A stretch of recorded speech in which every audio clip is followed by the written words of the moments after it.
respect you seem to get for this objectively incredible, and I'm not blowing smoke up your ass at all. I'm sure in this conversation we're going to disagree a lot, but you've had an incredible career. You've started these iconic franchises, and you've had extremely valid critiques, a lot of which we're going to get into, and a lot of which, as a longtime fan, I agree with.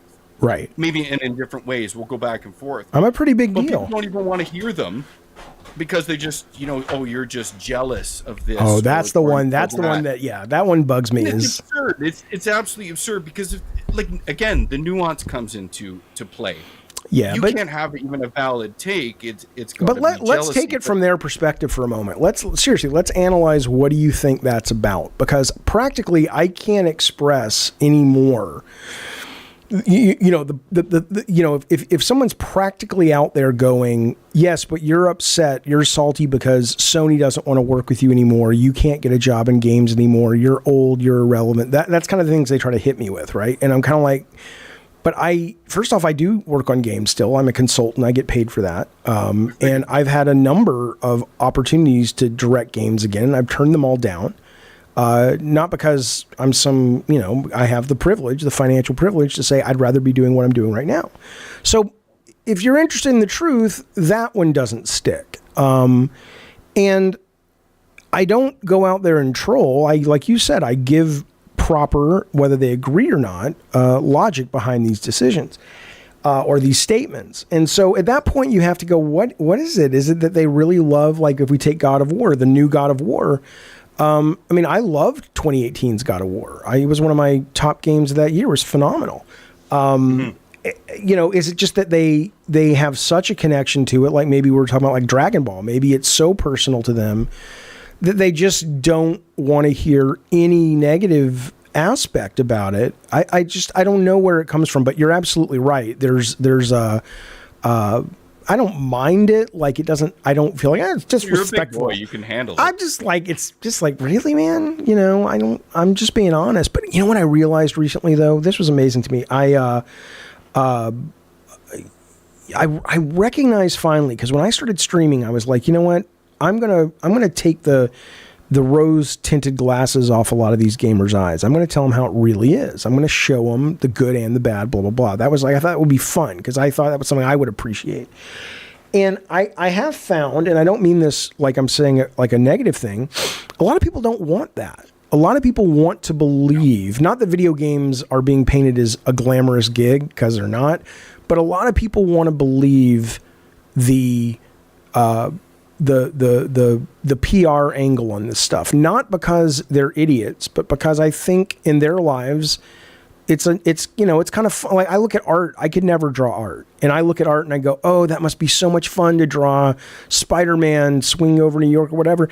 And I'm sure it is for people who can draw well, but I'm sure there was a lot of time learning to become that was hard and frustrating and stressful. I don't want to know about that. I just want to look at the art and go, ooh, art is magic, And so I'm starting to come around to the fact that maybe part of the animosity some people have towards me is they don't want the rose tinted glasses pulled off. They're like, no, we're good. We're good eating the steak in the Matrix. Well, I think you're exactly right. And I'll give you a sports analogy recently before I pull it back and frame this conversation. JJ Redick is a retired NBA player, and I despise the hot take sports shows. They're not for me. Okay. But anyway, he got into the problem with this, and this is an analogy to what you're talking about. He's like, I can make a video breaking down whoever player, Zion Williamson, for instance, and his last 150 possessions when he's facing perimeter defense and such setup, and that'll garner 30,000 views. But I get on this fucking show and I talk about a former coach and the problems I have with him and how he's always passing the buck, and I get 30 million views in 2 days. He goes, now, do you want to learn about the game or you just want to learn about the bullshit? And I'm convinced most people just want to learn the bullshit and have the you know what I mean? Either be distracted with the drama in this case or the pretty picture of the game and not how there's a wisdom to that. There's a wisdom to that awareness that it's taken me a lot longer than someone with my experience should admit to come around to. And I don't know what I want to do with that wisdom, because I don't want to become I see a lot of these YouTube shows that you're not going to be able to shut it off at 52.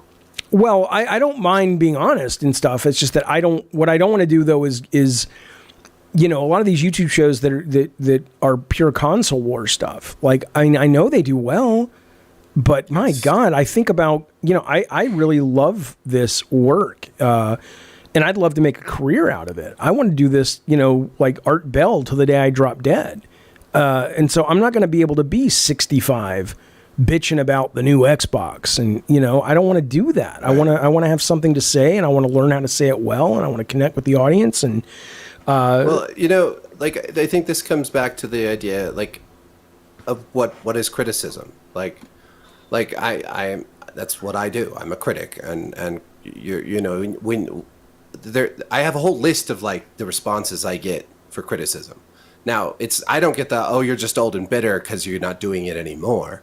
I get the, why don't you do it if you know, why don't you go make a video game if you, as though you can't have an opinion about a video game unless you can go make a $200 million video game. Well, I don't have $200 million to go make the video game, but maybe as a critic, I can still talk about it. And there's a whole list of other things. But what's funny about that argument, though, you know, is, but they don't seem to have a problem having done nothing, but they can talk about it. Right, they have an opinion, and I'm kind of yeah. Like what? I'm like, I mean, just to bring it back, like, yeah. Go ahead. What makes your love more valuable than the critique? Why is critique love? Nothing. That's right. You're critiquing it because you care. Yeah, that's true. I say that sycophants are much less useful than critics. I think it's much like I nowadays I criticize TV shows a lot more. Like I do a lot more criticism for TV than video games. Okay. Like I've just moved in that direction. And I write, you know, about what's wrong with a lot of TV shows. Now I think that's more valuable than the thing I'm often told, which is, why don't you just not watch it? Well, if everyone just says, why don't you just not watch it? Well, then the ratings drop and the show gets canceled. True. Okay? But if you listen to the critics who might have some good ideas, well, maybe the show gets better. More people watch it. But somehow you're the enemy when you have anything negative. And I don't even see it as necessarily negative. But when you have observations about a game, a movie, you know, but part of the problem also is that a lot of, you know, we could get all into like access media and how that works in various industries, and like how much of it is just, you know, just fluffing up the corporate line, just spewing out PR shit. If you want to be a real critic, you have to like not be, you know, like I'm pretty sure that after my criticisms of the last season of True Detective that I'm blacklisted by HBO. I am 100% sure that I'm because you didn't like it. I saw a lot of your tweets. You were not a fan of that show. I'm not a fan. Yeah, I wasn't either. But you know what? Like a lot of people are not like.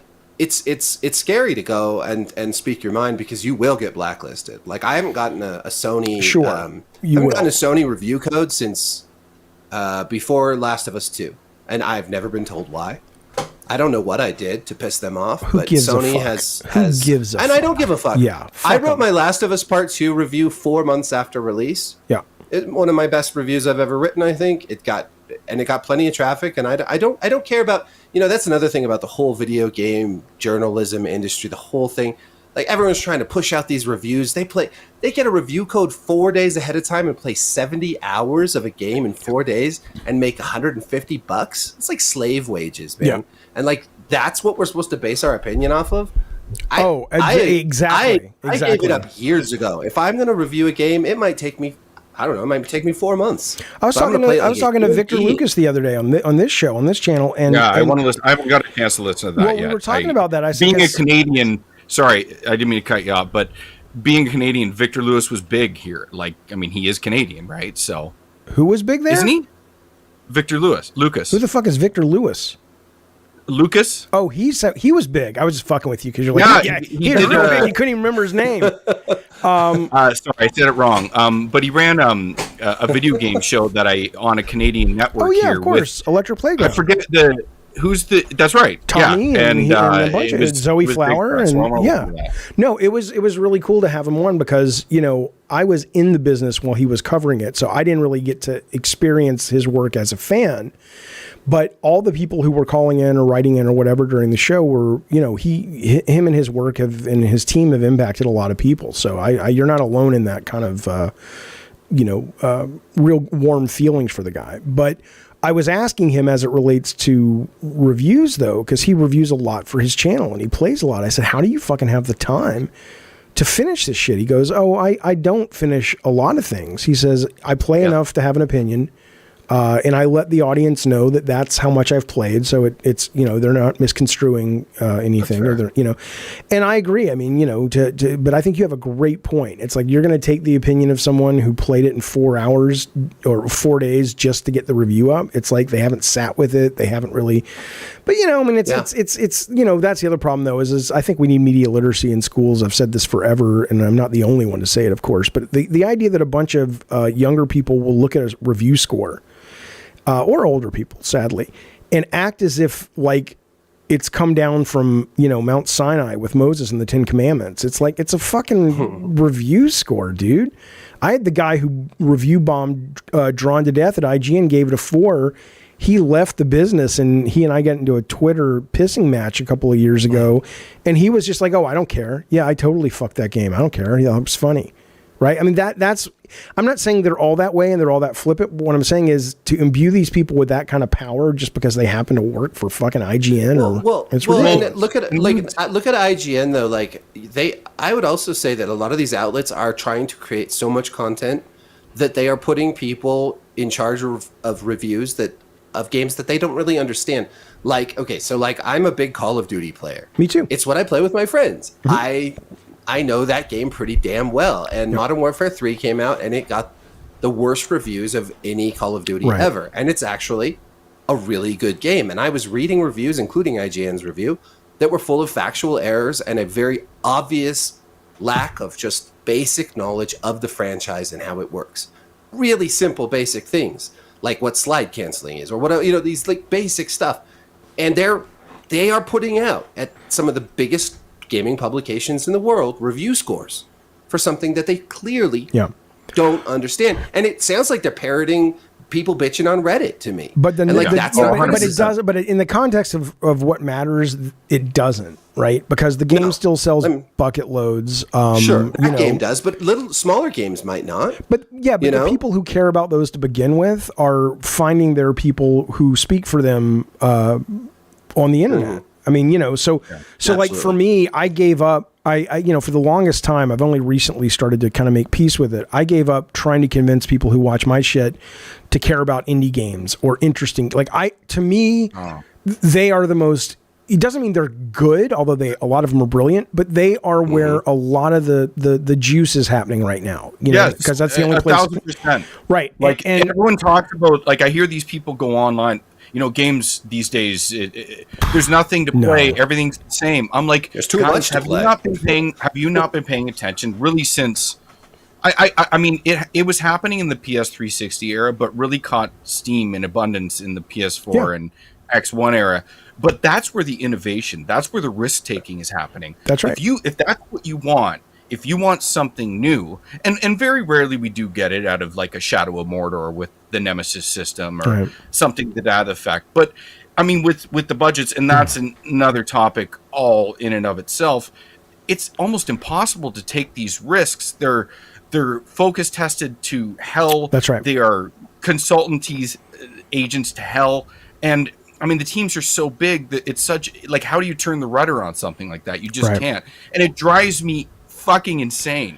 Right. As someone like you've been playing games for so long that it's like you can't like when someone says that, like, what do you play? And it's the same games all the time, and that's fine.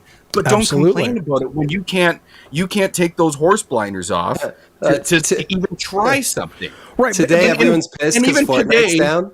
And today it is easier and cheaper than ever to jump into new experiences. Yeah. It's never been easier. It's easier and cheaper to make them. I mean, that's the other part. It's ridiculous. But that said, though, I had to come to a come to Jesus moment where I was like, what they say is irrelevant, right? Because how many people say I want something new, but then something new comes out and nobody buys it, and that's fine. Sure. But so a lot of that is lip service when they say that, because the people who really say that will seek it out, and it is out there. But my point though, for me, is that I had to kind of just go, I'm going to cover on my stuff indie games when they're interesting to me. And I know they're not going to get a lot of views, but whatever, because I don't, that's what I'm liking right now. And so my point to you, Eric, though, is that because of the internet, there are people that can find the Call of Duty guy that really gets it, and they listen to him or her, their YouTube channel or their Substack or whatever. And I think that's how it should be. That's wonderful. And I think if you actually, games are expensive. Guys, listen, games are expensive. We know that. But this is, again, people come at me all the time for things like Game Pass and PS Plus and subscription services. I think part of it's this just fanboy bullshit. But there's a game that just came out, and I haven't played it yet, on Game Pass called something Genesis or it's some kind of. I'll read you the descriptor, but here's what I love about it, and it's the perfect example of why this is such a wonderful thing for the medium. The descriptor it is a game called they put Return to Grace is what it's called, right? And it says a daring space archaeologist has just unearthed the ancient resting place of a long-lost AI god known as Grace. Adventure with various fractured AI personalities as you uncover the great mystery of why she was shut down all those years ago. Okay? Now, as a guy who loves sci-fi and a guy who loves, adventure stories, I'm like, if I saw that in the back of a book in an airport, I go, that sounds fucking cool. What is this, right? I never heard of this fucking game in my goddamn life. Ever. But it's on Game Pass, and it costs me nothing to try it other than my monthly subscription, and I'm suddenly going to try this fucking thing. I understand for the longest time why video games at 60 and now $70, really people need to feel comfortable in that, because it's not like a movie where you're just like, fuck it, let's go see, that was fucking great, And I love that about video games, that we are getting there, because I think it does take away that power from the critic.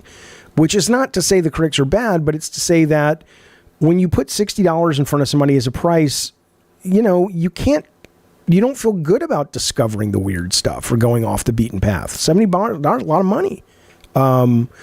So I think that's one of the reasons I champion these sub-services so much, and people, they get upset and stuff. And then the other day I saw Phil Spencer from Microsoft tweeting about this game going, I just finished it. It's awesome. And I'm like, that's the shit. That's the fucking shit. Yeah. That's how it should be. How many movies did we discover that are great that we didn't be like, there's no hype about David Cronenberg's The Fly when I was a kid in high school. It just came out. We saw it. And we're like, that's fucking awesome. That's weird. It's amazing. Anyway. I think there's also a difference between like a review. Like I try to separate like the idea between like reviewer and critic. Like, are we writing a review to say you should spend your money or not spend your money on this game, or are we writing criticism for ourselves, like to just talk about and think about something a little bit more deeply? I think it depends on who you're reading, right? Exactly. And I think that like I've moved more towards like even though I want to let people know this is bad or good, like I don't want to have to do it in this time frame where that matters so much. I'd rather write like from a personal place where where it's talking about like, this is, even if it is on Game Pass and it won't cost you anything, like, is it worth your time? But is it like, did it make me feel something? Did I enjoy it? Was it something worthwhile for me? Yeah. And then you can make up your own mind. The other thing, I'm sorry, you got to rein it in if you want, because I'll just talk. I'm going to rein it in right now, because we had a really big review. I got to answer that though. Okay, I will. Go ahead. Okay, so Victor Lucas, hang on, baby, give me 5 minutes. Did you eat the burrito? No, Calvin did that. So Victor Lucas was talking about a college in Canada that they had worked with to give all of the old archives of Electric Playground, all the B-roll, the interviews, the cuts that never made it to TV, the official episodes, for a critical studies program at some Canadian university. I forget the name. And I was like, that is the important shit, is the critical studies aspect of this medium, because so many people, and I think going to college to learn to make video games is probably a waste of time, but I appreciate it, because now it's so much, it doesn't matter. It's a different conversation. But looking at games with the critical eye, you talk about that online, and I'm stunned how many people come at you like you're a fucking idiot. Like I was playing Fortnite, the mode, what do they call it? The hide and seek mode, where you're like, you become an inanimate object and one player's going around trying to figure out and kill them. And it was in a shopping mall. And I became a box hiding behind a counter. and all the lights were off in that store. And I heard shooting all over. And I was on Discord with my membership, and heard them going, oh fuck, and running and screaming and all that. And I just made an offhanded comment. I said, this is so interesting to me. I said, this must be like, to some extent, like a school shooting or a mass shooting. It's like, you're in, it's a simulation of that. And I wasn't like saying it's fun. I was saying, luckily, this is probably the closest I'll ever get to that kind of situation. And I talked to a couple other people. They said, yeah, I felt that way. But you would have thought, it's like, you're a fucking idiot. You think this is a school shooting game? I'm like, motherfucker, it's called analysis and critique and looking just a hint below the fucking surface level of what you're playing. I can't blame them because they were educated with the banana and inner tube. I don't know where they got their education from, but when I fucking came up, we read books and we watch movies and we analyze them and what does it mean? And it doesn't matter if the author intended for it or not. Right. It's in there for you in the exercise, the intellectual exercise of self-reflection of how a piece of art makes you feel is a valuable pursuit. And I love that you're writing your stuff that's more from that angle. And I love that colleges are starting to understand that, because a lot of these fucking vocal online gamers are like, they don't want to hear it. They do not want to hear it. Yeah. And well, we can get into a whole discussion of authorial intent and all of that, which is a fascinating. It's fascinating. I'm only going to rein it in because we did have we had Lord Cognito. I know you spoke with him before. Jaffe, I talked to him on. We had a really in-depth discussion on our last podcast about reviewing, and honestly, Eric and I are planning like an episode about critiquing games. You don't have to explain your motivations to me, son. No, I'm just saying. But just an hour and 10 minutes. You want to talk God of War? Let's talk God of War. I absolutely want to talk fucking God of War. That game's stupid. Specifically, a lot of people dogpiled you. I'm just going to frame it with your initial comments before we move forward. Okay. About how Kratos has evolved or even devolved as a character, really into Ragnarok, because you didn't have too many problems with it in 2018. Yeah. And my problem was, like, you're a well-read individual. You went to school for literature and all this stuff. They act like you don't know what character development is. Oh, that was my favorite. Yeah. But my biggest problem is not problem, I guess. I just haven't really seen anyone talk to you in depth about this, and it seems pretty fucking important in terms of the greater God of War narrative about like and dislike, at least to me, because as a longtime fan who's played and loved all these games, I actually had a big problem with Ragnarok too. Maybe not exactly in the way that you did, but I wrote something a long time ago on IGN when this whole hubbub about how Kratos was a bad character. Colin and Greg talked about this a lot on Beyond back in the day, but this seemed to be like all these topics. You mean the original group of Kratos, the original? Yes. Back then, I'm talking about, and this started around God of War 3, right before God of War 3, I suppose. People were talking about Kratos as a bad character, this and this. I can't stand him, and I wrote a piece on IGN. Does liking Kratos matter? Because so many of our characters, I ran into a lot of this, but. Mario doesn't change. Dante from Devil May Cry never changed until DMC wasn't out yet. Right. And we seem to not give a fuck. They're these cliches that, and ultimately they're conduits to make these games work. And that's what Kratos was. He was a conduit to rage and anger and destruction. And yes, there was some background to it, and in that thing, and with that mindset, the character worked perfectly for the games. And each game started to take it a little bit further. I suppose by the end you could say the setting wore out its welcome, but I mean, and I welcomed the change to the newer games. I was super pumped to go to the Norse because your initial ending, or the secret ending in God of War 1, teased a lot of this stuff with Kratos' brother and the other pantheons, and I think you had to finish all the challenges to get that, if I remember correctly. I don't really remember. But by the time we got to the Norse thing, and 2018, I was super pumped for. Yeah. I loved it. And I guess I'll start it with this. My critiques, aside from character, which wasn't a big of an issue until I got to Ragnarok. And it's funny because I tagged in the document. You did a director's panel right after God of War 3, and I think it was prior to God of War Ascension coming out. I was prior to one of the PSP ones, or it was one of the Ready at Dawn games was about to come out, I believe. Actually, is what it. But Okay. yeah. And you can find it online still if you want to watch it. Yes, and I'll probably link to it or whatever. And Okay. you, Corey, Stig, and the Ready at Dawn gentlemen were there, and a lot of the I flagged a specific thing that Corey said and how they wanted to keep Kratos the way he was because it added a sense of scale. And one of my initial issues or worries for 2018 is, and it to me it became truth.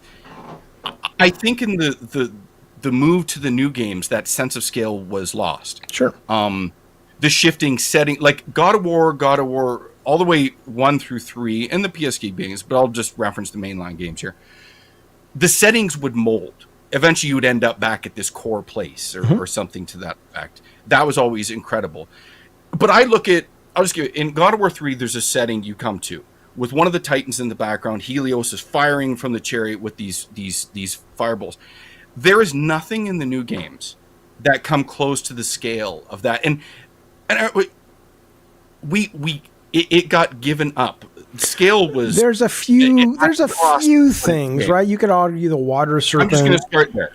And then there's at the end where they go to spread the ashes. There was this great shot of this mountain that kind of looked like a skeleton. I don't know if it was a skeleton.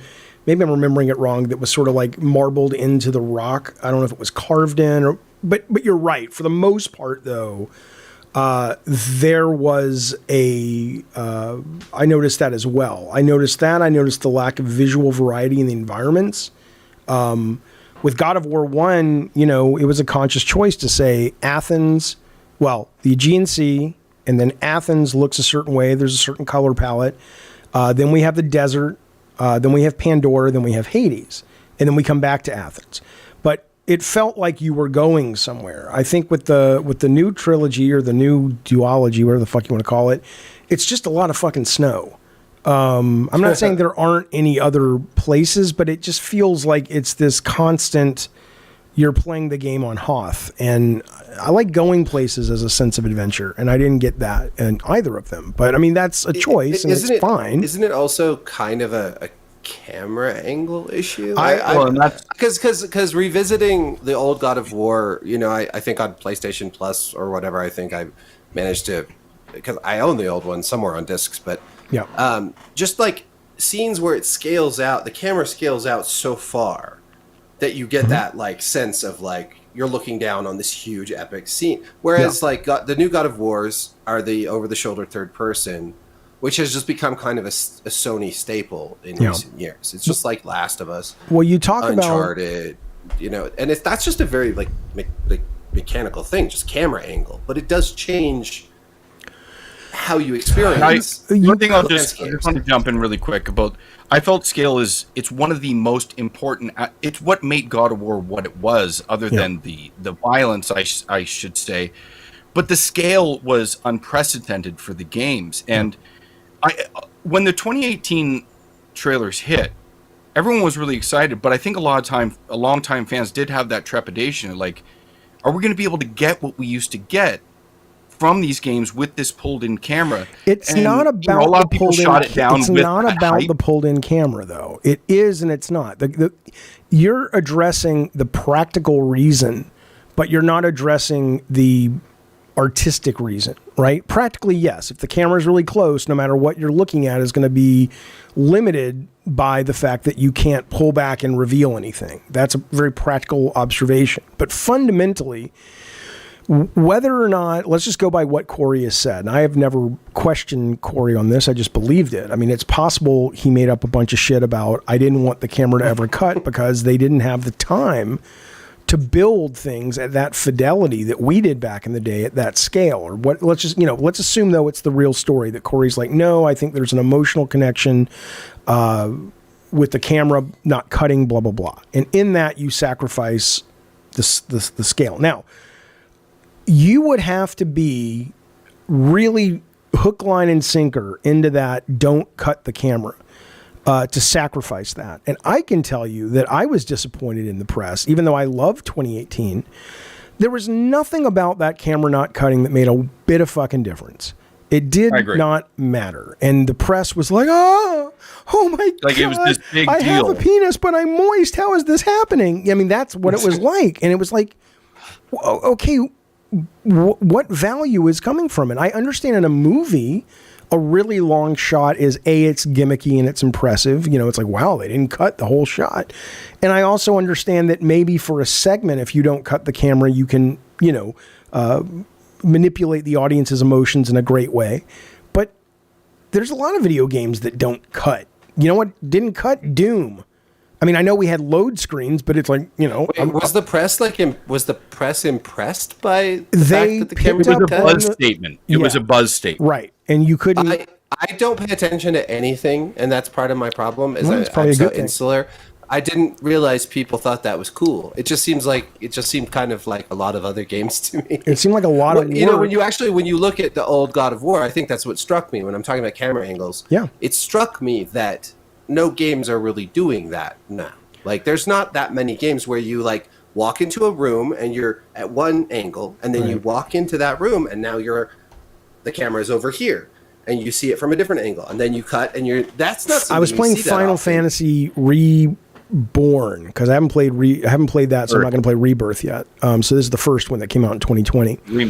Remake, right? Can we keep track of the names of these games? No, remake and Rebirth. Square is the worst at naming their Third shit. is abortion. But I will say though that it was real joy when I was walking around that environment. When Cloud separates from the resistance in the first like chapter 3, and there were a couple camera shots like that where Cloud kind of goes up on these balconies and suddenly it just kind of cuts, and I felt like I was playing Parasite Eve again or something, and I was like, that's I've missed that. I really really like that. Cool. So no, I mean I don't think that's why I didn't connect as much with Ragnarok, but I certainly would agree with you that there was kind of a. You know what it was? Here's what I'll tell you. God of War, as much as I was desperate for, and I would say Corey probably felt this way on 2, and Stig probably felt this way on 3, but I certainly did. I was desperate for the accolades and the success and the money that would have come if we would have made a hit and all that stuff. But I still wanted to make whatever the fuck we wanted to make. This one, and I'm not saying this was not what Corey wanted to make. I believe it very much was. But there was a sense of an overprotection of the need to present this as it has grown up. And I get it in 1 or 2018's God of War, because that was such a part of the story. And that was so, it both at a meta level and a moment to moment level, that was so clever of Corey and so important to what that game was. But I think one of the reasons Ragnarok doesn't hit with me is because that rabbit was already pulled out of the hat. And so now you're actually left without that's clever, that's cool, and it's just the world they made. And Kratos, as Kratos now, is kind of a boring guy to me. I know a lot of people love him. Well, I get it. The father and son thing. Guys, I got to get this call real quick. I'm not going to go anywhere. Do your thing. No, go ahead, Eric. Well, I was going to say that for me in 2018's game, much more than. I love Viking stuff, and I love a lot of games that are third person over the shoulder. I'm a Dark Souls fan and all that. But I liked the relationship between father and son, and I don't know that I thought that the actors did a wonderful job. The whole thing's always produced beautifully. It was just as a production, the production and visuals like old games, but it really connected on a different level that I really appreciated. And I guess maybe it didn't. Maybe sometimes I question whether it needed to be like the same characters from the old games or whatever. But it was effective. I couldn't really get into the newest one, Ragnarok. So I can't really comment on that a lot. It just didn't connect with me. Maybe that's me. I don't know. I think. I just want to say, if anyone questions, I'm a fan. I got Mjolnir right here, and one of my biggest fucking problems about Ragnarok is we never got to use it. And I listened to Eric's rationale about that, and it's funny because what was the rationale? they just thought it was redundant in terms of the Leviathan axe, which I thought was a bit of a cop-out. I think there's ways to make any... Right. Like, when you think about Norse mythology, what do you think about? You think about Thor, Yeah, you think about Thor. You think about Odin, you think about the hammer, and you think about Ragnarok. And, you know, and everyone from all these weapons that we've got to use, from Hercules's, you know, whatever you call them, and all these Hades claws, and you want to use these iconic godlike weapons. And the fact that we never got to use this, and the fact that I see so many fans defend that we never got to use this, drives me absolutely insane, because that used to be a staple about God of War. I mean, again, it wasn't the main thrust, but all these smaller things added up to my dislike of Ragnarok. And I wrote a critique about it that I took a lot of heat for. You know what? Fuck it. I'm going to keep this thing. And it was that. But I think the change in director, I know you really like Eric. I have no problem with him. Eric's a fucking genius. If it wasn't for Eric, I mean, what Eric has brought to the God of War series, not to mention the other games, him and Eric Williams, or sorry, Eric. Eric and Derek came together with Corey from Backyard Wrestling, and Eric and Derek are not connected at the hip, and Eric worked on Spider-Man and a bunch of other things, but it's just easy to call them like Eric and Derek. But yeah, Eric directed Ragnarok, but between Eric and Derek and Corey, and obviously a lot of other people, but those three really, their understanding and their contributions to Western combat from 2005 to today is insanely pervasive, and I hope that eventually people recognize that and they get their props for that. But as it relates to Eric, he's a great dude and he's a wonderful creative and all that. But I do not think Ragnarok was a very good. You know, it was well made. It was beautifully made. The combat was really good. But I have no issues with the combat. I did not have a fun time in that game, and I did not have an engaging time in that game. I kind of have an issue with the combat in the new God of War games, actually, in both of them. In more capacity. I feel like they're very grindy combat. I just like when I went back and played, because I played 2018 and I was like, this is fun. I dig it. It's cool. Like the story. Then I went back and played some of the older games. You know, not a lot. Like I played them, but I went back and just played them again for a little bit. And I was like, I feel like a God of War right now. Like I'm tearing through everybody so fast. And I felt like everyone was like a bullet sponge in the newer games. I don't think it was bad combat. It wasn't what I was like would think of for God of War. It's just not like, God of War. And that's a lot about this. What? I talked to you a lot about this, even in 2018. That was one of my big complaints about the game. I didn't feel overly powerful, at least until the end. And part of that was enemies on screen. The old games allowed, because of the scale, more enemies on screen. I was able to just tear through fodder while a centaur was in the background that I had to take down. Maybe it's just token, but it made me feel more powerful ripping a couple guys apart. And before I ripped the intestines out of the centaur. Whereas in this game, there was a conscious effort to tone the violence down. In 2018's game, Eric, we lost your video there, but I'm sure you'll be right back. There was. I mean, I know the violence was toned down, but you're saying it was conscious? I wasn't even aware. I mean, that was only I cannot say that. That's a guess. It just seemed to be, especially because there was a lot of hubbub after Ascension's game, that the violence became extremely gratuitous in a way, and all of that was gone for the most part in 2018, other than a few. Yeah, let me complain for a brief moment, because but there's nothing wrong with it. I just don't like it. There's something about Sony's, not all of them. Tsushima did not suffer from this, and I loved Last of Us Part 2. Again, I loved Corey's take, but they all, or a lot of them, seem to be very motivated to drink from this well of, we want to be prestige TV. We don't, fun is like, if you have fun along the way, that's okay. Like if we let, if we can somehow justify Thor's hammer, that's okay. But we're not going to put it in there just because you want it in there. We're going to put it in there.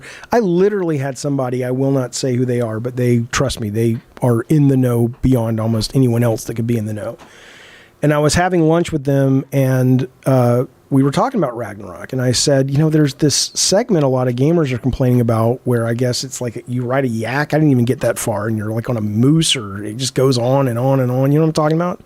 It's the worst part of the game. Right. And that's another, pacing is an issue of Ragnarok, but we can get to that. Okay, so I think it sounds like a blast, personally. Yeah. So I says to this person, why didn't, because they were around at the time, I said, why didn't they just cut that or shorten it, or, even if they had done a lot of work on it, just do a dissolve between this, and they said to me, well, now story is everything at Santa Monica. That drives everything. And so for whatever reason, and I wanted to point out, it's like, well, part of story is pacing, but that aside, but for whatever reason, having that journey for the character, which wasn't even the star character, you're playing Atreus. No, it was Atreus. Right. And that's why they kept it in. And I'm kind of like, having that journey was so important that they're willing to make a boring slog portion of their game for a lot of people. Now, that may not be what they say. They may say, what are you talking about? This thing focus tested through the roof. Eric loved it. Corey gave it his blessing. He loved it. The team loved it. Could be. And they just misjudged a lot of gamers, which is not hard to do. But when they said to me, this person said to me, it's like story rules everything now. I was just like, that's so stupid. That's so because even in the movies where story rules everything, they edit their fucking movies to make them interesting. It's not like just because you had an idea, it's got to go in the game. But what does story even mean in a video game? Like I'm a huge Dark Souls fan. I love all the Souls games. Me too. 99% of the storytelling in a Souls game is interactive and visual, right? Most of the story is just the set, environmental stuff. It's what you see when you walk into the room. It's the it's not dialogue. It's not story in the traditional sense of like I'm watching a movie. Right. It's story in a video game sense, and there is story in a when you walk into an arena and you fight 30 goblins. That's story in its own way. Like look at Baldur's Gate 3. Everything is a story. Yeah, I mean that's story. That counts as story. This idea from Sony right now, which I totally have seen them do. They want God of War to be The Last of Us. They want all these games to be the same in that they're telling this HBO story, right? And that's not what I think that's putting too many eggs in one basket for one thing. Like every game has to be an over-the-shoulder, third-person, story-driven. To their credit, experience. They are learning that. I don't, Helldivers 2, I think, I'd be stunned if that doesn't open up a lot of eyes there. That it's like, we can be real successful, without the heavy narrative, even though there is narrative, and we can also be really successful without spending all this money if the core of the medium is being respected, which is interactivity. I'm going to get my child a cigarette because they're going to... Who has to pee? Oh, my dog has to pee. Okay, so you guys talk. I'll be back in 10 minutes. We'll keep going. All right. Yeah. I'll be right back. Cool. Let me get me off the screen, and then you guys keep going. And people are watching you right now, so you guys, there's Hi, everyone. Yeah. I'm Jason. Right. Pleasure to meet you. And now we're hijacking Jaffe speed. Fuck that guy talking a lot. Okay. Crazy. Yeah. Crazy. Giving his children cigarettes, giving his dog cigarettes. Yeah. Oh, my God. Everyone's smoking. Everyone's smoking. Birds' heads are falling off. No, but I'm glad that the plan was to really dig into the God of War thing here, and I think we've done that pretty well. I kind of haven't gotten started on it, to be honest. I know, but you're much deeper into God of War than me. So, for me, I'm like, yeah, that was great. We got it. But I'm glad you brought up. That was one of the things I forgot is how less powerful I felt as Kratos in the games. I forgot that was one of my critiques initially, and it is true. You go from God of War 3, just a fucking wrecking machine, and even in Ascension, same thing. A game maligned much too heavily. I liked Ascension, and I did too, but it was only maligned because the setting had overstayed its welcome. Sure. That's all. There's some things visually and gameplay wise that. I mean, I've listened to guys who know technical breakdowns far more than me, but they'll expound up and down that Ascension was the best looking game of the PS360 era in terms of what they were doing with the Hecatoncheires fight at the beginning and then the end. Ascension looks fantastic. Whatever. That's when I actually loaded up. I think I think I hooked up my PS3 and I had the disc and I loaded it up and I was like, damn, that looks good. That and like Demon Souls. I played that, like, get my PS3 out and I'm like, damn, God of War Ascension, Demon Souls, these games look good. Even like for how old they are, you know, it's amazing. Oh, it's God of War amazing. Ascension is still, PS3. It's amazing. PS3 and Ascensions are still showcases. But getting back to the Ragnarok discussion, and we'll get to your takes on the character, which was the main thrust that a lot of people were on you for, and I don't think anyone was actually listening. But I think the change in director hurt Ragnarok, and not because of the skill of the developer, the know-how, but they seem to forget things and threads that were in 2018 and they didn't pick up. And that is initially because this was supposed to be a trilogy forced into a duology. And my biggest complaint about the game was the finale was a rushed mess. The namesake of the game is Ragnarok. It's like this golden path rush mission that we don't even see at the beginning. We fight the two end bosses in front of this same cabin. The length of this finale that this entire thing is built to is the length of a side quest about Freya's ex-husband and their former marriage with her and Odin. It wasn't given what it needed to be. Like when I think of Ragnarok, it's this end cataclysm war of the old gods making way for the new. And what we got certainly wasn't that. I'm jumping and covering things all over the place, I know. And the pacing was the issue too.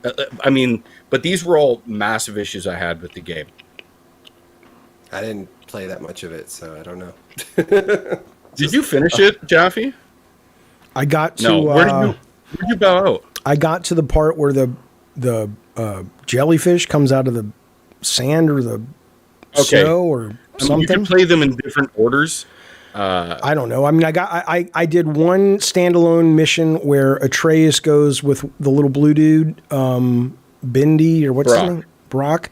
And they go into like a cave and he's down there shouting at him from down below and he's doing all this shit. And That's they go exactly his voice too. Yeah. And they go back to camp and then you get Kratos again. And, you know, I mean, it just wasn't, it was not for me. If it hadn't been called God of War, like I'll give you an example. I'm playing Banishers right now.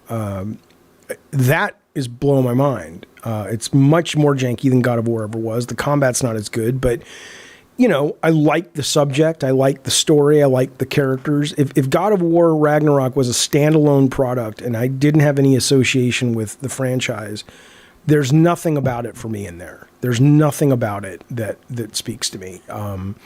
It's not saying it's not great. It's just it went from being like, let's put it this way. When I was designing the first God of War, I listened almost exclusively to the Flash Gordon soundtrack from Queen, and I listened to the Mummy Returns and the Scorpion King soundtrack from the Mummy series.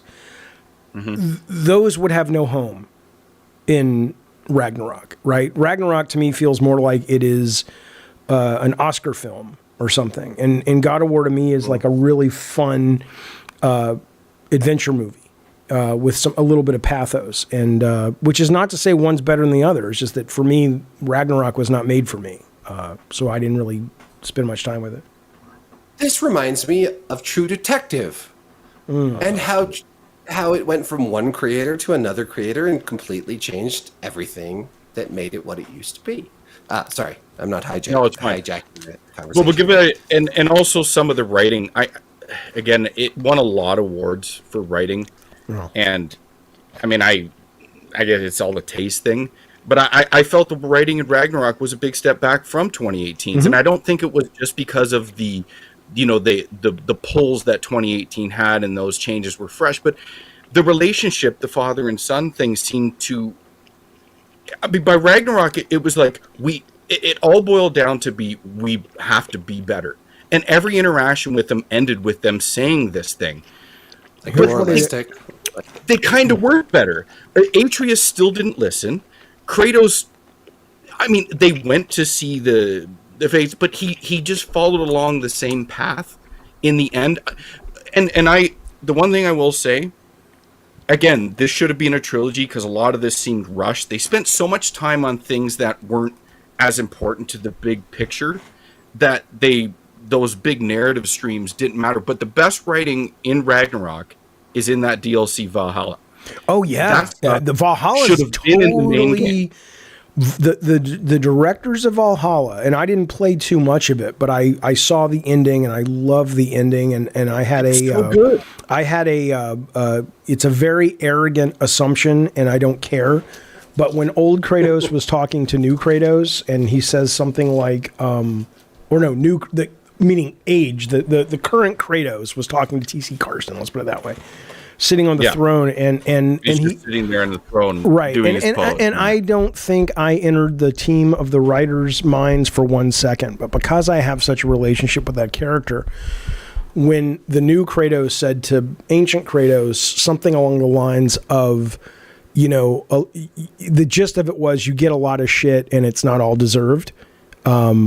I took that line to heart, whether it was written with me in mind, which it probably wasn't or not, because I was like, I appreciate that view because, and I think the guys, there were two directors of Valhalla. I think they were, I'm not saying Eric couldn't do it as well. I don't know the pressures he was under or the requests that he was being asked to follow, but I thought Valhalla felt more like a traditional God of War, and that's not just because holy shit you're doing the cage push and over the shoulder. I thought that was really fucking really fucking cool. But am I getting them mixed up? No, it was called Valhalla. But here's what I was going to say though is I saw this with Twisted Metal, right? Twisted Metal 1, Twisted Metal 2, me and Scott and Kellen and the guys out in Utah and Santa Monica, those were our games. We fought a lot, we disagreed a lot, but ultimately they became the essence of what that series is. When new developers came on, and they did an amazing job given the situation, which a lot of people don't know, but they understood the surface of Twisted Metal. So it's like, it's the wacky clown. Let's make him wackier. Let's give him little people clowns to be. And it's like, no, there's a darkness about Twisted Metal, even when it's like a comic book. If you take one away, especially if what you're taking away is the darkness, then it just becomes a bunch of 40-year-old old men trying to be hip, and it doesn't work. God of War, I think, similarly, everybody, I think correctly so, once that we got around to 3 in Ascension, were like, all he's doing is yelling. But I'm not saying Kratos was ever some big, deep character, but in God of War 1, he went through an arc. I mean, he was a very angry, vengeful guy. And, he did reach some kind of conclusion. He wasn't happy, but, he moved a little bit. And then Corey played with that in 2. By the time we got to 3, it was almost like, oh, we know Kratos. He's the big angry guy who's violent. And it became more cardboard than even it was with the first 2. I think with Ragnarok, maybe there was a similar thing going on where Corey had done such a good job of stamping this new identity that they kind of felt the need to go, oh, we know who this is. This is what people like about him. So let's do that again. Versus a real instead of progressing or having a real central vision of like, this is my, I'm Eric or I'm whoever's making that call. This is my vision of Kratos now. I think it did feel like there was a little bit of a backsliding because it was just trying to revisit the greatest hits kind of thing of the last game. So to pull back to 3, I mean, 3 was the payoff for 1, 2, and 3. I mean, by 3, even the gamers were just like, I want to see the carnage that is ready. I mean, by the end of 2, they're storming Mount Olympus. We kind of have an idea of what's going to happen. Yeah. But there's an arc there. By the end, Pandora, the hope, and what Kratos chose to do with it. I know in that developers panel, the ambiguity, and it's funny because I listening to Stig talk about it, it seemed like he almost didn't have an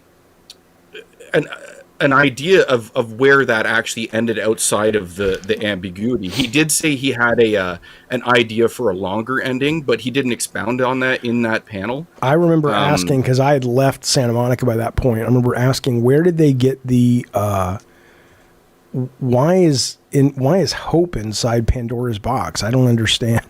And It was the last thing left. well, yeah, but what it really was somebody told me who would know that the producer of the game was really inspired by Barack Obama and his whole hope message, and he really shoved that into. Now, is that true? That's what this person told me, and this person would know because they were there. But that's what I heard. I didn't dislike the ending; that was great. I got Mega Man behind me doing that exact thing right now. Right. So who knows? But a lot of. I mean, that's interesting. I never got that. But again, that's kind of like goes to the Sweet Baby thing. It's like a lot of these people think that these creative processes happen in this beautiful bosom of undisturbed creativity, and it's like every product is influenced by shit that is obvious and not obvious. So you can love the ending of God of War 3, but it's possible, based on what I've heard, that if it wasn't for the Barack Obama hope thing, that wouldn't have been the ending. So, it's forced diversity. It's like, Obama. Yeah, that's what I'm saying. It's just like and shut the one thing up. I will say, it's like it works or it doesn't work. That's all you have to worry about. And if it doesn't work, that's important. But you don't know the motivations ever behind this shit. You just don't. Right. It's very complicated. It's all very complicated. So many moving pieces. Yeah. Yeah. And you know what, though? Let me tell you something. I got to do this real quick. I'm sorry, but I got to do this. Because I was talking to Victor about this the other day with Electric Playground, and I said, and we talked about it a little bit on this show. I was just like, I like to show the reality of making creative product, but I understand not a lot of people want to see how the sausage is made. But here's the problem with that. Because Victor was like, yeah, there were some performative aspects to it, and we like to celebrate the good stuff and all this stuff. We didn't want to shy away from the negative stuff, but we wanted to promote the positive stuff. It's like, that's fine, but what you do is you raise an illiterate group of fans who believe the PR.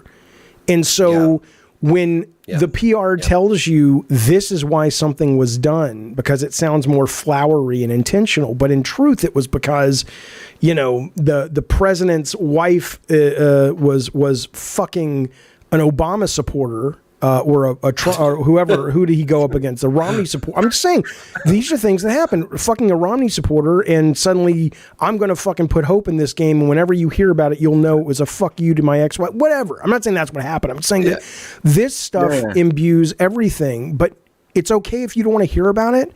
But what you don't get to do then is when you attack a group like Insomniac's narrative writer today online is getting attacked, who was writing Wolverine, for explaining the actual Sweet Baby experience and going, you guys don't understand it. They literally are acting like they know more than she does. And she's fucking writing the goddamn game that she's working with Sweet Baby. So it's like, you guys can keep flowering up the PR if you want, and you guys can keep pushing back on me when I say the Hideo Kojima documentary. Hideo Kojima comes off great in it, but it's a load of horseshit. It's a bunch of performative, myth-building horseshit. I have some backstory on all that. Yeah, but you can push back on it, and you can act like, Jaffe, you're ruining the fun. It's fine. But what you don't get to do is act like you know more about the shit that's going down than I do, because you're consciously choosing to be ignorant because you would rather live in the fantasy world, which is fine. But just fucking own it. Yeah. So. Yeah, but I mean, but that's not what we're here for. I mean, that's not what I'm here for. Like, people are always like, you hate everything. I'm like, I don't, but I'm not going to just tell you everything's great. Like, it's that meme again, like, consume stuff. Like, don't think about, like, it's like, there are a lot of ugly truths. And I feel like sometimes people want to, like, cover up ugly truths with ugly lies, Sure. Like to make the ugly truth more palatable. I don't know. Like, it feels like, and I guess maybe that's the motivation of all conspiracies, but I haven't seen the Hideo Kojima. No, I haven't yet. I want to, but I could see it. I did talk with David Hayter once, and that was pretty interesting. It's very much in line with the Grounded 2 documentary and the Raising Kratos documentary, which is, I know those people, there was some truth in there, but it was so manufactured and so edited and so manipulative that it's not a really realistic take on making a video game. It's really... It's a fantasy. Yeah, and that's okay if you know it, but so many people don't. And then they think they've got the inside skinny, and it's like, don't fucking come at me like you know shit. You go back to... I don't come to your job and tell you how to make donuts, do I? know. So don't fucking tell me you know more than me about what's going down when it comes to making fucking video games. And certainly not I want to get to that because I really loved in that developer panel. You go into your original idea for this whole narrative path of God of War originally, and I want to get there, but let's just finish up on the writing aspect. Because I wrote a lot about it. Like Eric, I'm a critic by nature, and I tend to write about things I'm passionate about, but I have issues on, and Ragnarok just seemed to be one of those ones. And the change of director, unwritten past, what Ragnarok left behind was, and what 2018 really did well, and I think what a lot of people loved about it was those old threads, like the pullback, the callbacks to Greece, and really what Norse knows about Kratos as a character, what brought him here, how did he get here. Like, we're still, after 2 games, the Norse trilogy is supposed to be done. We still don't really know how he got here. This entire journey starts with his wife dying. We don't know how she died. Isn't that fucking important?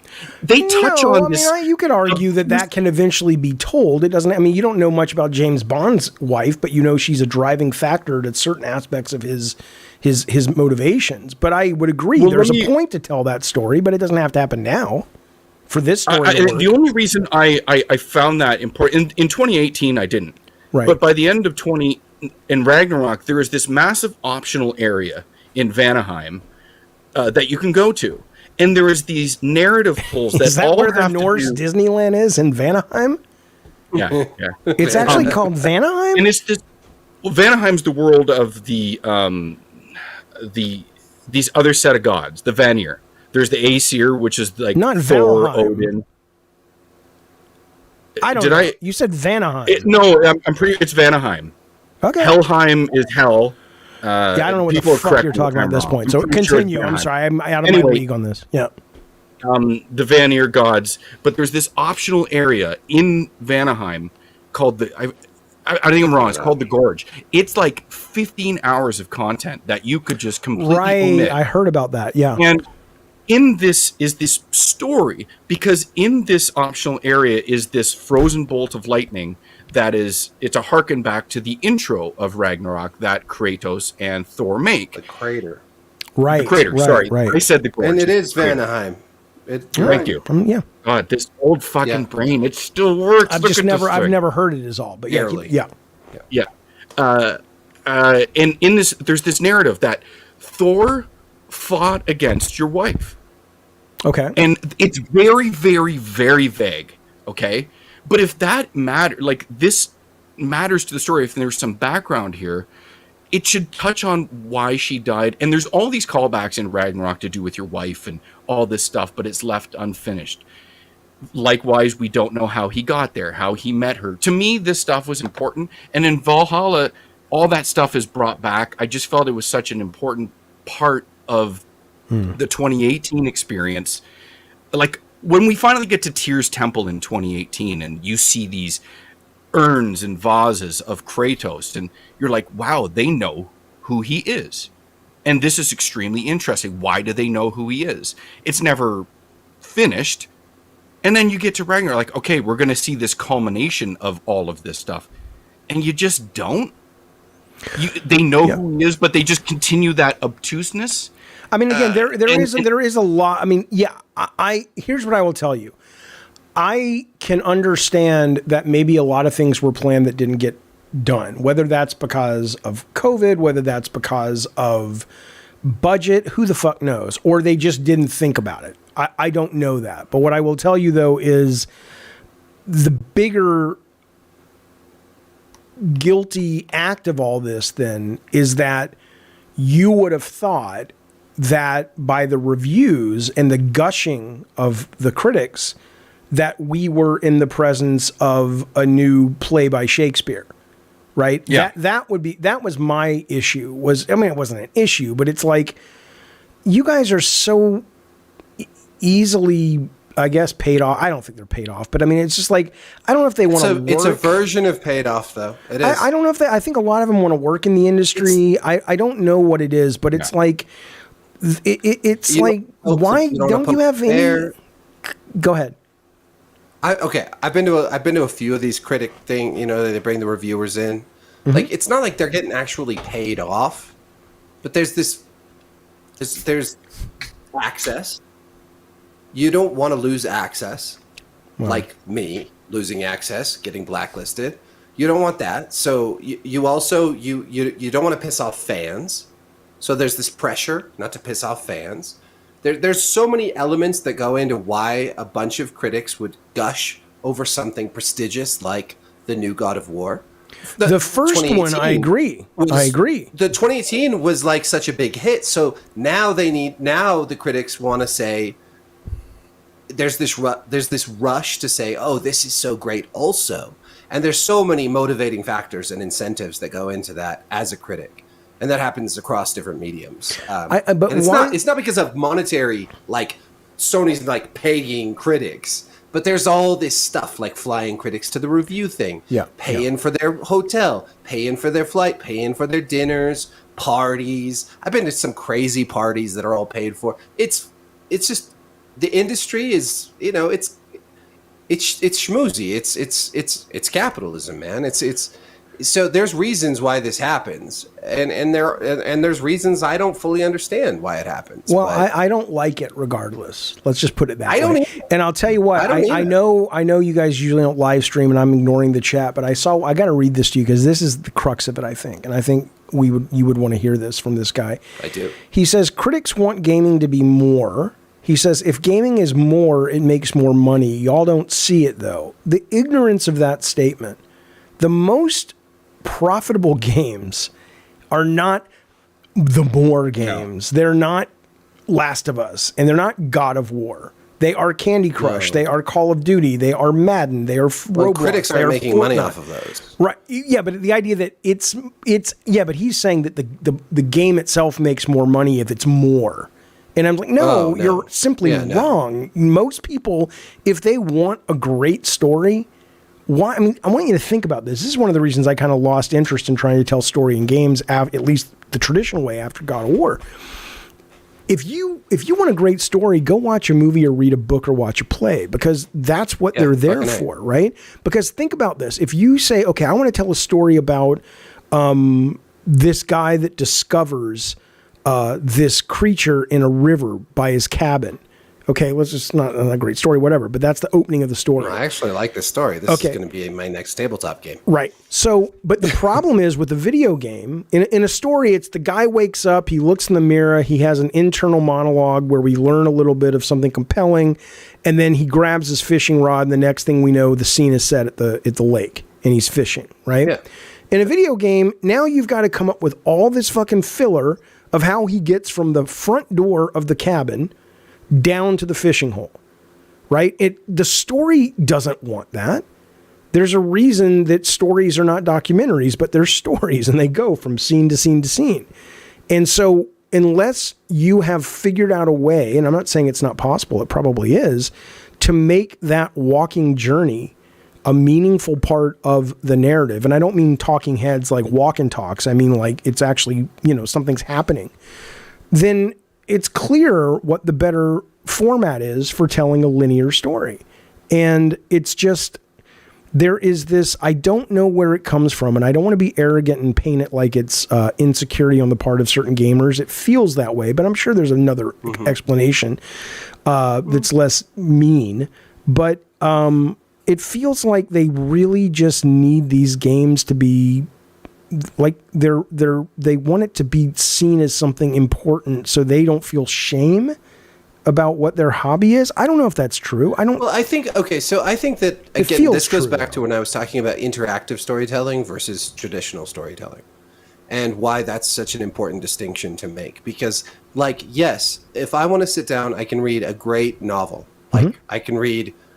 Or a great series of novels. I can read Game of Thrones or something, right? Yeah. I get all that internal monologue and all the elaborate characters. You can never do that justice in a game with a budget that makes any kind of sense. But I can play Elden Ring, and I can be involved in a story that is totally my own in a way that I never really am in a book or a movie. Right, but to be fair, and I love Elden Ring. It's my favorite game of all time. But it's a fucking amazing game. If you don't admit, not you, but if you don't acknowledge that why one of the reasons Elden Ring is able to do that work where the narrative lands without any cutscenes. The heavy lifting has been done by Tolkien. It's been done by Martin. It's been done by all these things that have fed into the public consciousness about what a fantasy world is. And then those game designers have done such a very good job of creating the environmental storytelling, right, and just the visual storytelling that captures your imagination, right. And honestly, I think it's like there's studies that like LSD is more potent for people who have read a lot of books and have like an active imagination. As opposed to people who haven't. Like, it's the same thing. Like, you play Elden Ring and you have a rich history in reading Tolkien, and you have a rich history in like all these other mediums. You're going to have a more satisfying experience, I think, with Elden Ring, right, a game like that, because you're bringing all of that story with you into that interactive medium that is video games. And I think that's kind of what video games do a different. And the one thing I just want to say to address the commenter there, if it was about the money, Hiroki Totoki Literature Club wouldn't be losing his shit on the margins that Sony's games are currently pulling, which they're not pulling very high. Like, we saw the inside of Spider-Man 2's margins with the licensing cost, but these big tentpole games aren't making the money they're supposed to be making. We talked about this last episode, the inflection point of both Xbox and PlayStation. They're different, but they're both at inflection points. And if Sony's going to keep doing what they want to do, something has to break. And don't get me wrong, I love these games. I ultimately don't care how much money a game makes, if I love it or if I hate it. Not budget, money making, and I don't understand why people give a fuck about any of this stuff. I hear it about MCU films and DC films, and this did this, oh, it's this. I mean, since when does popularity beget quality? I mean, some of the most popular shit in the world sucks. I mean, I guess to me, well, you know what I mean? It's not the barometer for quality anyway, but I mean, it's not. Bigger is rarely ever better in video games, and I'll die on that hill. Bigger can be better, but for every Red Dead Redemption 2, there's 20 other games that just fall the wayside, and you're just like, they're bloated for no reason. And I don't understand that entire thing with games. At all. Well, it's because it makes total sense. It's because of the money. It's because it costs $70 and you got to get look at the Call of Duty hate you guys were talking about. Probably a big portion of that critical hate of Call of Duty 3 is because it's coming from people that mostly play the single player, and the single player of Call of Duty 3 is 4 hours long, and it got hammered for it. Now, I haven't played it yet. I own it, but I haven't played it. I loved the last Call of Duty Modern Warfare 2 single player. I thought it was a lot of fun. I love the one before that. I like single player Call of Duty. I've put 1,000 hours into the multiplayer. You know what I mean? I understand. To me, as a critic writing about it, I take that perspective of like, does this work on the way that like it works for 99% of players? When I read a critic that says the campaign is short, this gets a 5 out of 10, I'm like, do you not even understand why people play this game? Right. I mean, yeah, sure. Some people play it for the campaign. I prefer the campaign more, but most people don't. Sure. But most people like, don't. So what's the valuable critique or whatever? You know, like, I don't know. Call of Duty is its own beast. That's but I want to bring up though, just real quick, going back to Tolkien and stuff though, because you were talking about LSD and. Well, no. And the idea though of the heavy lifting being done by so many outside things that are not given the credit. For the teams are standing on the shoulders of these people that have done a lot of that narrative building. Well, there's a game that just came out, wonderful game, a couple of weeks back called Ultros, and it feels like you've stepped inside Timothy Leary's fucking head at the heyday of the LSD movement in the 60s. It's a Metroid game. It is, but I don't even know where the story's going. You arrive in this very trippy blacklight poster-looking environment, and there are these weird fucking characters, and they're like, you know, you get the sense maybe you're living in someone's coma or a subconscious. I don't fucking know what's going on in that game. But that's a game that doesn't benefit from any heavy lifting done from anything else. It's a totally unique, original world. And it's a really, you know, when I go back to critical studies in games, when I talk about that, it's like, there's a part of me that would love to write like a paper on this, because when you encounter a totally unique world in a video game where other medium that's better at crafting narrative doesn't exist, and you're left to the devices of the game itself to tell the story, it's really interesting how little people respond to it. There was a game on PS3 called like El Shadar or something. It was like a black white, black white or dark light. I loved it too, but it was such a weird. It was all over the place. It was a weird, trippy environment, and no, it's a cult hit. But I'm just saying that it's like, it's so worth acknowledging this stuff and questioning why is it that game is able to connect and be lauded for its writing when the people who are writing those laudits, I don't know if that's the word, if that's the noun, are the ones that they should be calling out the backs upon which that particular narrative structure came from, which wasn't the game. And the ones that are really original, they never write about. It's just frustrating. Well, it's tricky too, because one of my favorite games, indie games ever, is FTL. And FTL is just like, holy shit, what an amazing game. Yep. And of course, everyone was like, it's like being in Star Trek, and it is. It's like being in Star Trek, but it's not at all like Star Trek, the show, Sure. or the movies. It's like being, you have to make those choices yourself. Right. It's a totally different version of being, not like watching or reading a story, but like partaking in a story as the character in the story. And that's how video games so often differ, They're very different things. And Sony at some point, and I was probably contributed one of the bricks to this path, started going down this path of let's make the games feel as if you're watching the movie and you're playing the movie. Whereas I've said this before, if you're actually Indiana Jones, you're not having the adventure that Indy's having that you're watching. You're having you're reading a map and you're lost, and there's a difference between making a game that makes you feel like you're watching Indy and that you are Indy. Yeah.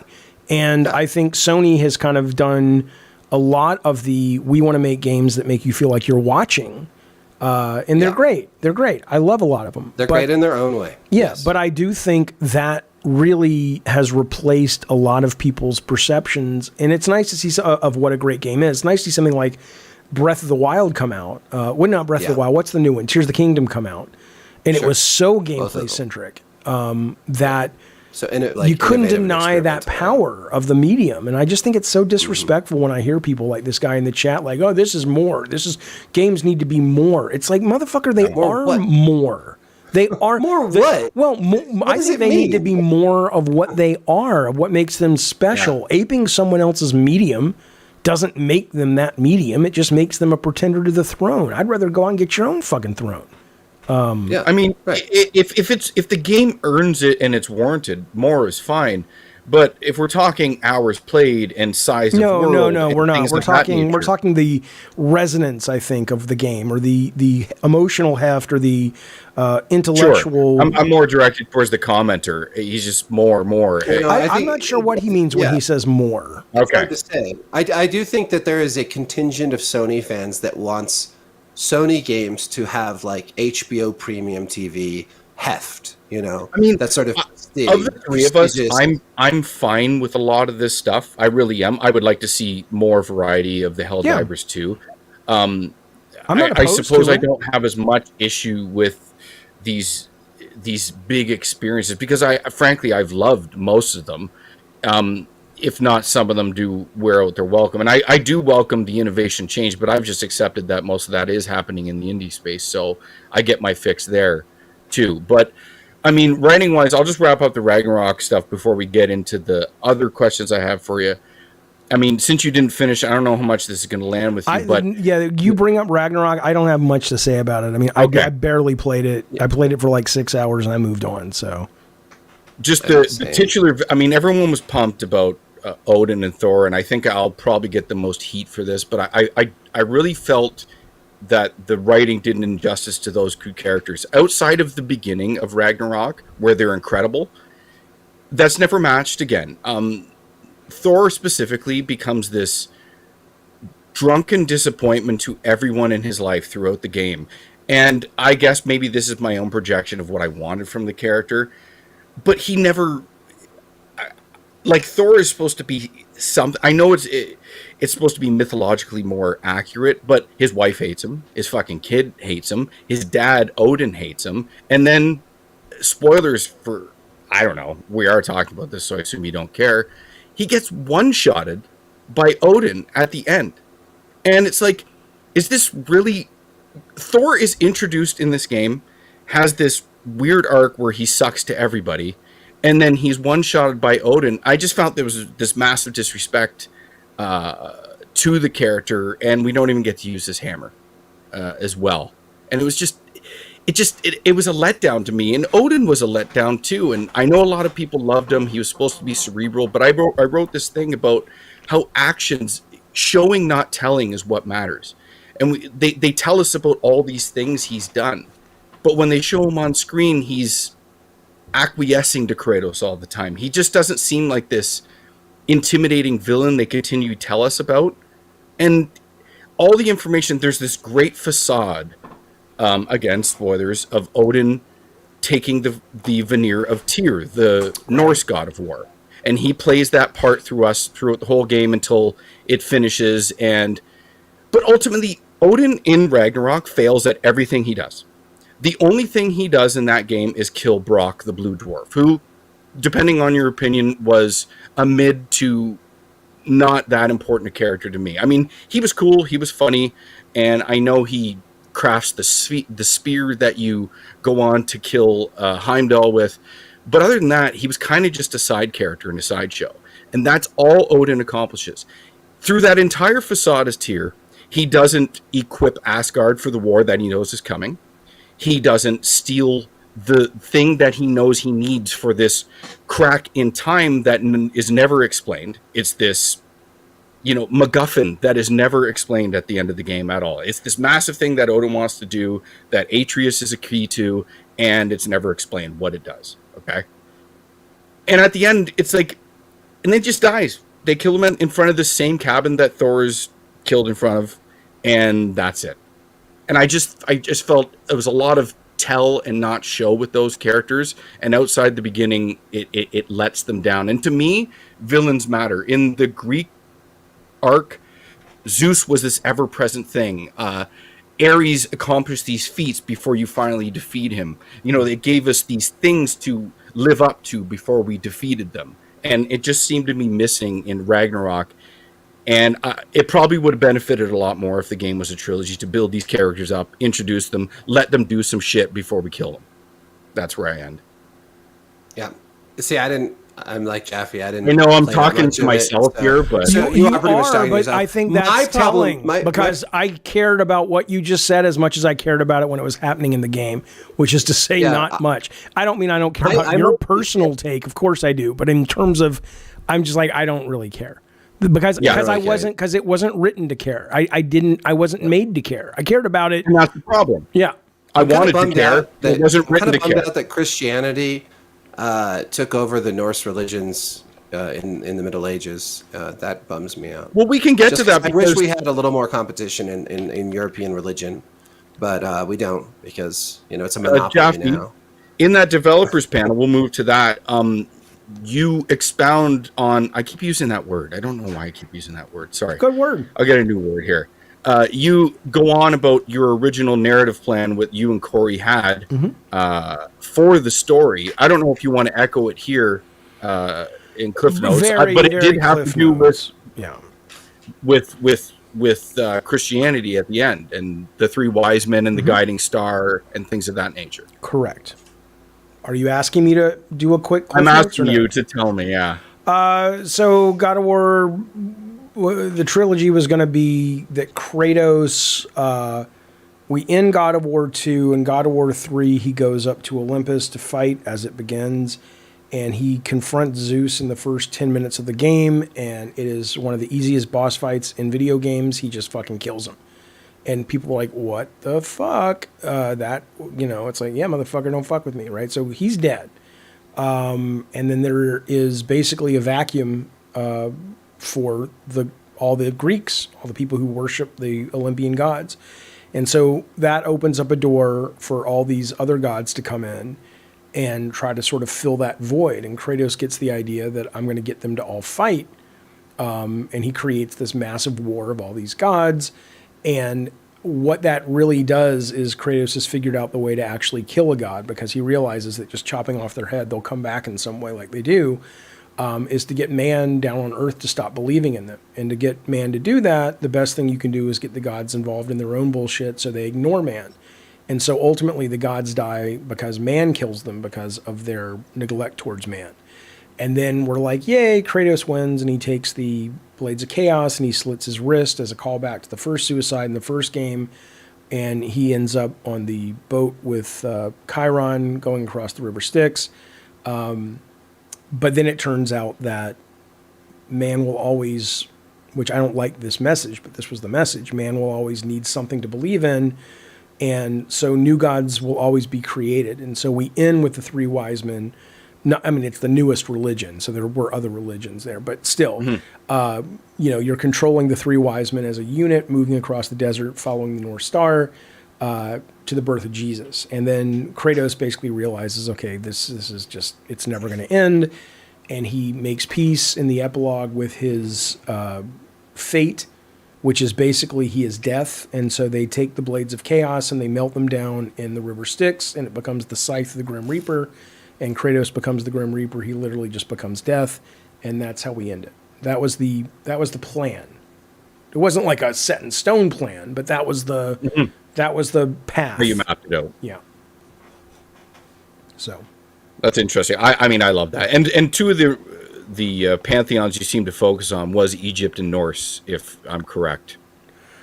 Certainly, we were going to get them all. I mean, we weren't going to get them all in the same level of fidelity of Norse and Egyptian. But you'd allude to them. It would be like cameos. It's like, there's a god from, I don't fucking know, whatever. Roman, Jupiter and Mars or something like that. Yeah, Japanese. That's right. I mean, I love that idea. Yeah. Just to wrap up, Creed, God of War. Just kidding. What's that? Dawson's Creek. Assassin's Creed, God of War. Oh, I thought you said Dawson's Creek, God of War. Dawson's Creek, God of War. That would be yeah. No. This has to happen now. I'm doing it in Mid-Journey right now. And you don't have to answer this question at all, but there was a point where what you intended the story of the original God of War to be about was a man consumed by his work that loses his family. And it seemed very personal. I didn't intend. That's what was happening in my life. Okay. And it wasn't until the end of the game that I recognized, this is why this is important to me. And that's why these are the threads of the story I fought to keep in. I don't consider myself a writer, certainly not a good writer. I have written, and my things I've written have been successful at varying degrees, and co-written have been successful, but it wouldn't surprise me to learn, I think I have learned, that a genuinely good writer has a good idea of their theme, even though they'll discover a theme as they write. I just, all this shit ends up coming out at the very end. I'm like, oh shit, that's what I was trying to say. It's kind of more like therapy than actually going in with a theme that I have locked down. Not because I have some process, just because I'm not a writer. I don't have that discipline. So I think a lot of writers are the same way, though, honestly. You don't always go into something with a clear theme or a clear idea, but often through the process, you discover it. Yeah, that's what I found. Or you discover things, like that you didn't expect to discover, like you hopefully, if you're a good writer or a good storyteller, maybe not writer, but a good storyteller, you discover things that you weren't expecting to about the story, but also about yourself. And that's what makes it, resonate with people who consume or read or play your game, Yeah, I can see that. My last question, just in regards to this, and we'll wrap the God of War discussion, is I know you don't regret it now, but part of the reason you walked away from God of War, you saw a lot of people making a lot of fucking money, and outside of Sony, that seemed to be and some of the freedom as well. Were there any moments after that you regretted walking away? No, I was. I think I would have regretted it if I had finished God of War with the team and I had felt like, oh my God, this is the future of storytelling, or, if I really felt we had cracked the nut and we can tell all kinds of stories like this and all that shit. And instead, it was like so much work for me to basically come to the realization of, it's like, if I really want to tell stories that move people and I want to do that work, which it turns out I didn't, why would I, as I've said before, it's like wanting to be a wonderful chef, but instead of going to work at a 5-star or 4-star Michelin restaurant, you go to McDonald's. And it's like, why are you, if you really want to tell stories and have foreshadowing and thematics that have, resonance years later when people discover what you were saying and all that, you could potentially do that through the interactive medium. And there are signs of that working from time to time. But the way you've proposed doing it via your contributions to God of War is really just kind of like like I said, it felt like we were cribbing off somebody or cheating off someone else's test, which were, let's make our stuff like movies and then we can be like movie people. And it's like, well, that's not honest. If I really want to use the medium that I'm in to express an idea or express a narrative, then it seems to stand to reason that that medium should be the best medium for what I'm trying to express. And when I realized that wasn't the case, I was like, oh, it's all about gameplay. But I was a better narrative game designer and writer than I was a mechanics-based guy. So that never really worked out. So, but no, I once I realized that, though, I was never like, oh, and I get it. I understand people don't understand it, because if you haven't gone through the journey, it's like, how could you not want to be, Neil Druckmann?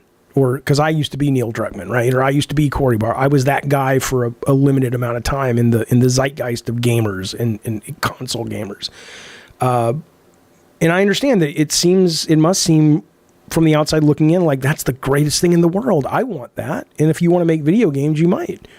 But I wasn't having any fun. This is more fun than that. Yeah. So people just have a hard time believing that I'm telling you the truth.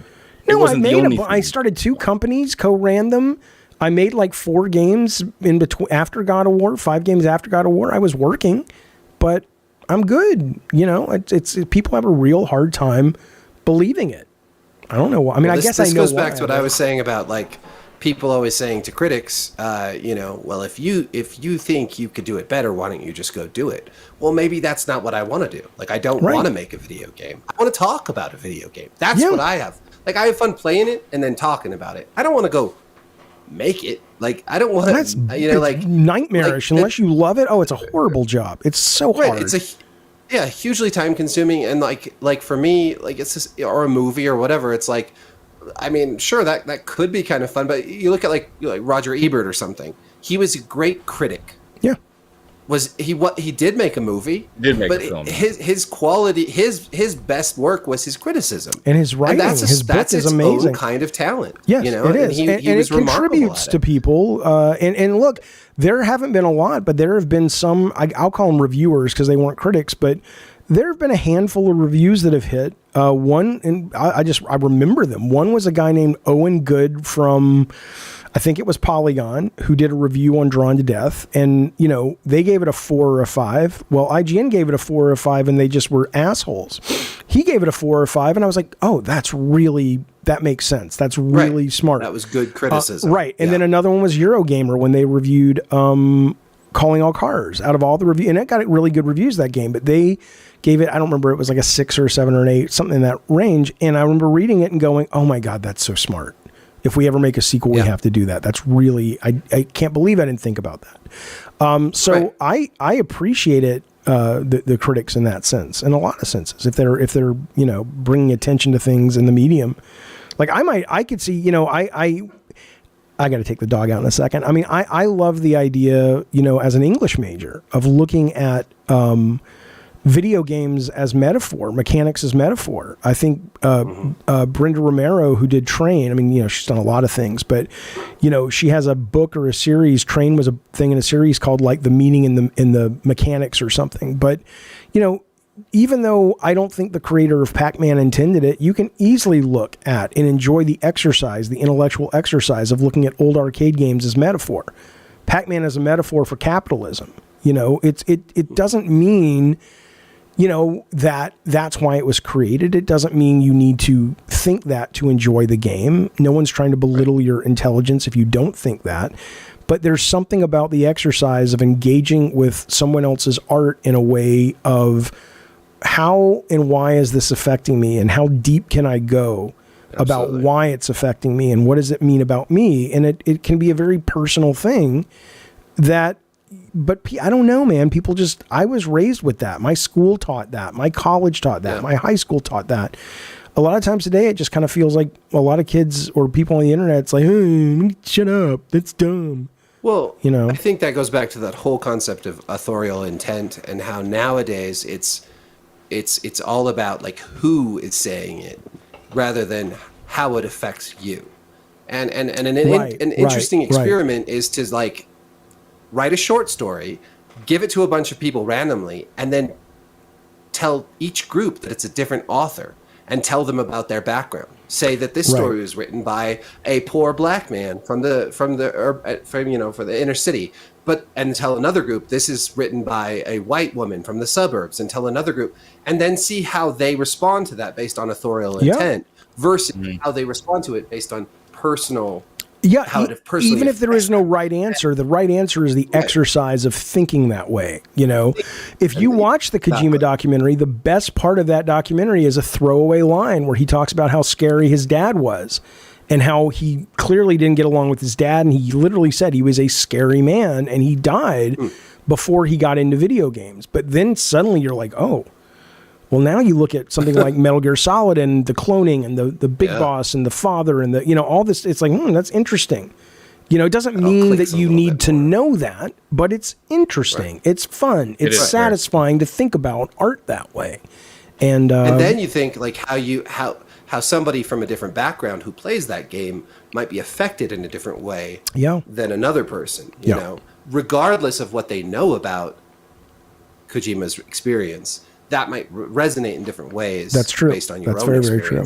And that's what interesting criticism or interesting just conversation about a game or a movie or whatever does. That's what that elicits. So I'm going to go take him out. I agree with you. I think that's fascinating. Do you have to go right now, or I'm going to go right now. Can we wrap this up? Okay. Unless you're done. I didn't know if you want to talk about anything else. If we're done, let's wrap it up. One last question to ask before we wrap it up. We've gone a little long here, so I'm gonna. Yeah, I'm ready. Yeah, I got to get going here myself. Yeah, okay. So what's your last one then? After 11 my time, but okay. My personal, I think you got one more game in you, but I'm not even going to let you answer that. That's just my personal take. But my last question is, I do. Well, it's great to hear, and I'd love to play it, and I want to see it. I just okay. And this has been an absolute joy. I'd love talking to you, and I hope you come back because I feel like there's so much more we could talk about just about God of War, let alone everything else we've touched on today. But my final question, I've implemented this with the guest we've had, which is you're only the second. But it is, let me ask him, what is the one thing we're not talking about, covering, or focusing on in video games that we should be? Who is we? The royal we. Like, no, okay. Gamers on a whole. And honestly, anybody in video games. I mean, the people that matter, the people that make them, the people that consume them, the people that talk about them. I don't know. To what end? I mean, what do you mean by that? Doesn't matter. It could be anything big or small. I'm apathetic. I don't care.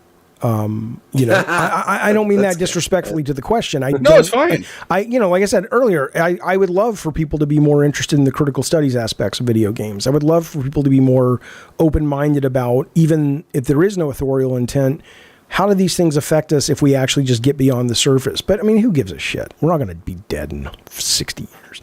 And sooner than that. Maybe. People have said to me, I was talking on Colin's show actually, and it's like, oh, Jaffe's a nihilist or he's a defeatist. And it's like, I'm not. I'm quite happy. I like being alive. I love people. But I'm not going to pretend. For me, not for you. You can have your own worldview. But my worldview is it's like, everything doesn't really matter. And I don't mean that means like I'm depressed and I don't engage with life. It's just like, I can't care that much about too much. There's some things I really care about, and the rest I'm like, hey, I get to be here. This is fun. But I don't, it's not that serious. Nihilist, Lebowski. Yeah? We don't believe in anything. No, could be. Actually, yeah. I'm okay with that. I used to care so much about things like religion or God or like all that. and I've gotten to a point in life where I'm very much in the same boat where it's like, yeah, man, like here we exist, here we are. Maybe that's. I think there's some point where you get enough of a peek behind some kind of veil, whether it's the veil or just a self-manufactured veil, where you go, you're not going to know what's going on. We could have no free will. This could all be a simulation. We are molecules banging together and giving the illusion of existence, whatever that even means. It's like, really, you're going to worry about, this thing? No, just fucking relax. Sweet baby ink, motherfucker. It's fun. It's entertaining to talk about, but I don't really give a fucking shit what they do.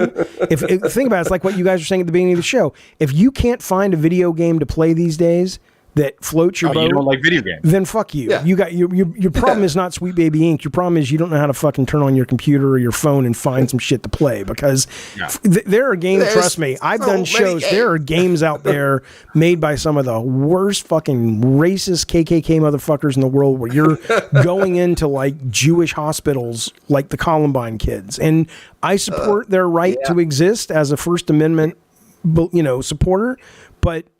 Trust me, there's a game for everybody out there if you look. So I'm not worried about Sweet Baby doing much damage. There's a lot of other games you can play. Exactly. So, and on that note, on that happy note, this has been awesome. Like, Jaffe, I mean, I would love to have you back. Hopefully, anytime. You're open to coming back. I loved it. I love talking. Let people know, because we've had on and off. We got a number of people watching. To find this show, because this is an actual podcast they do about every week. It is infrequent. Okay. So, but if they want to find where that show is, what's the best way to find you guys? So, audio, Apple and Spotify, it's just game night with an exclamation point. Okay. That's how you find us. And I'll put a link in this live stream after I've put in we'll thumbnail put and all that. the audio and the YouTube link, but we use Eric's YouTube for all the video. You can come subscribe at my little YouTube channel. It keeps growing. Good. Slowly. Yeah. So YouTube, Eric Kane, or is it Diabolical? I don't know. No, it's Eric Kane. Just Eric Kane YouTube. Yeah. And then we have a Substack, Game Night something, I forget. Substack, yeah.